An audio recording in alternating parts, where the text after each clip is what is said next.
Halo semua. Halo, halo, hai. Hai, hai, halo.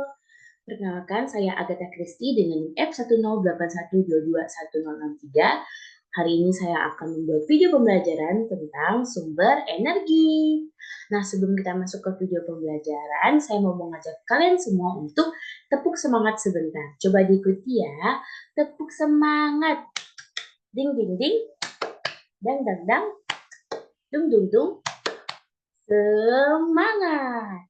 Oke, kita udah tepuk semangat. Sekarang kita saatnya masuk ke materi. Tapi sebelum itu, kita akan membahas capaian pembelajaran terlebih dahulu.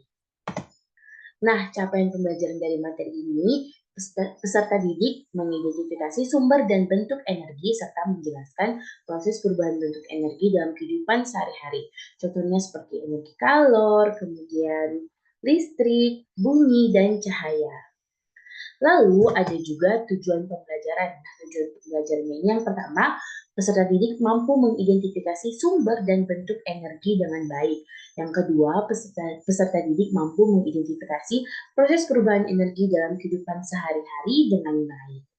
Nah, sekarang kita akan masuk kepada materi pada hari ini, yaitu ada sumber energi yang dapat diperbaharui dan tidak dapat diperbaharui. Nah, sebelum kita masuk lebih dalam, kita akan membahas dulu apa itu sumber energi. Apakah teman-teman ada yang tahu apa itu sumber energi? Nah, mungkin boleh dijawab ya, dan saya akan menjelaskan. Jadi, sumber energi itu segala sesuatu yang dapat menghasilkan energi, baik dari proses perubahan maupun proses lainnya. Jadi sumber energi di sekitar kita itu ada banyak sekali. Karena segala sesuatu yang bisa menghasilkan energi, baik itu dalam jangkauan kecil maupun jangkauan besar, itu akan disebut dengan sumber energi. Contohnya apa, Kak? Contohnya yang paling dekat dengan kita, matahari. Jadi matahari yang panas, yang cahayanya terang, itu ternyata termasuk ke dalam sumber energi. Kemudian ada sumber energi yang dapat diperbarui dan tidak dapat diperbarui. Nah, saya akan menjelaskan mengenai yang dapat diperbarui terlebih dahulu. Sumber energi yang dapat diperbarui ini merupakan sumber energi yang mau kita pakai setiap hari, kita pakai terus-menerus, tidak akan habis. Kenapa? Kok bisa tidak habis?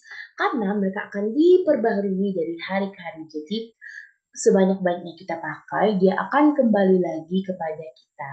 Kemudian yang kedua, sumber energi yang tidak dapat diperbarui. Yang tidak dapat diperbarui ini pada dasarnya sumber energi yang lama sekali diperbarui. Jadi butuh waktu jutaan tahun, ribuan tahun yang pada dasarnya kita itu mungkin sudah meninggal. Makanya disebut tidak dapat diperbarui.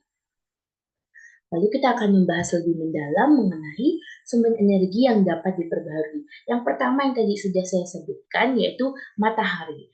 Jadi matahari itu merupakan energi atau sumber energi yang paling utama dan paling sering kita lihat di dalam kehidupan kita. Kenapa matahari paling utama? Karena matahari itu bersinar setiap hari, kita temukan hampir setiap hari. Bahkan ketika mendung pun terkadang masih ada sinar matahari yang mengintip lewat sela-sela awan. Yang kedua ada angin. Nah, jadi angin yang kita pikir hanya berhembus atau hanya angin lalu, angin lewat, ternyata angin itu juga termasuk dalam sumber energi. Nah, energi angin ini adalah energi yang dihasilkan udara dan berhembus di permukaan bumi. Nah, bisa teman-teman lihat contohnya di sebelah sini. Jadi pohon yang eh, terkena angin itu bisa sampai miring, bisa sampai di luar dari bentuk biasanya. Kemudian yang ketiga ada air.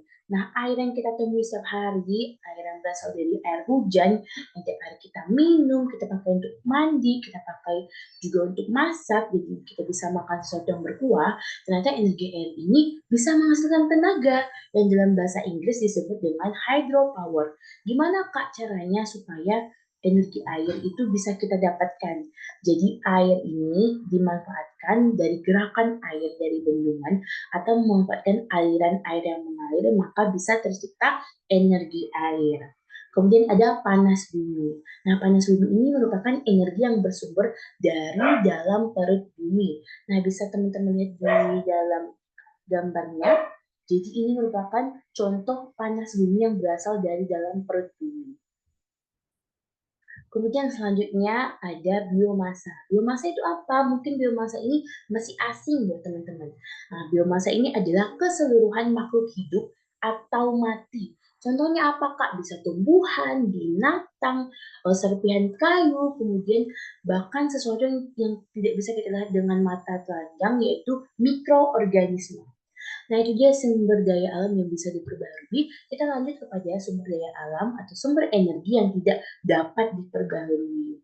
Yang pertama ada minyak bumi. Nah, minyak bumi ini merupakan sumber energi yang paling banyak digunakan oleh manusia. Kenapa? Kok bisa paling banyak digunakan?